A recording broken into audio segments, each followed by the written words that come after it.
Asahan ninyo na hanggat merong pangangailangan, ang ginagawa namin, hindi namin sinasabi, after 1 week, aalis na kami.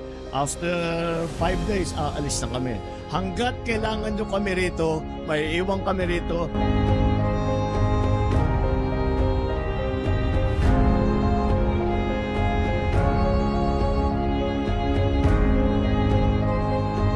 Kung meron pa kayong ibang pangangailangan, andyan din po ang mga ahensya ng gobyerno, lapitan nyo lang po para yung tulong na hinihingi ninyo sa national government para maging maayos na ang inyong pamumuhay, gagawin po natin lahat.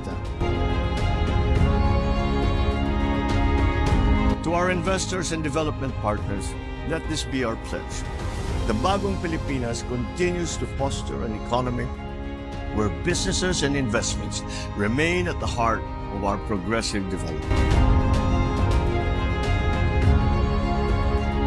The Philippines extends a warm and earnest invitation to you to deepen our partnerships founded on the principles of shared success and mutual aspiration.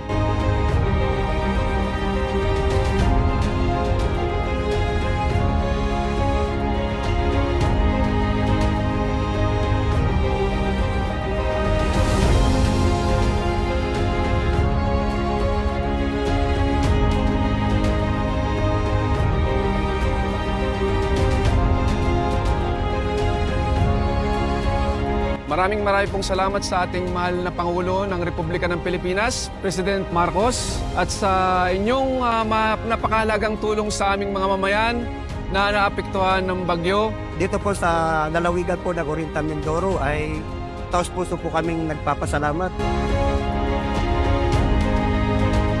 Bilang ama ng lalawigan, mas madali nating hinarap ito dahil meron tayong ama sa pambansang pamahalaan na ramdam natin ang malasakit at pagmamahal sa bawat isang Mindoreño. Maraming salamat po, Mr. President, sa binigay mong tulong sa amin.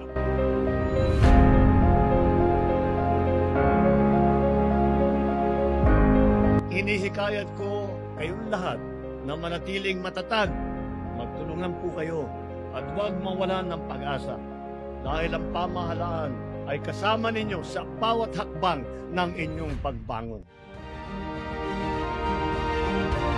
Sama-sama nating itaguyod ang isang malaya, mapagpalaya at magpagkakatiwala na pamamahaya sa ilalim ng Bagong Pilipinas.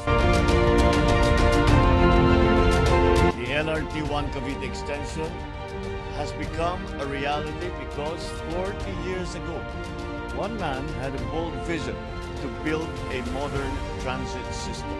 Like many monumental undertakings, the concept of the light rail transit was first met with doubts.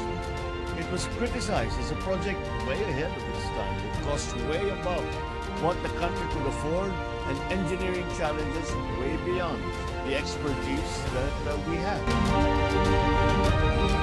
On this day, no one is happier than his son in seeing that his father's foresight is being validated by another work that expands mass transit that he had built for the people that he loved.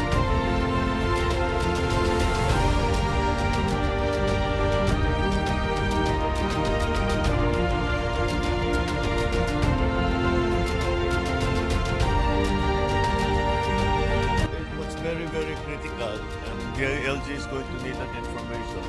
This information, that they know what's going on, and people know, the executives, the officials, down to the village level, the barangay level. Alam nila yung mangyayari, what to anticipate, so they can do. Then we also provide guidance to say, ito yung gawin ninyo as much as possible.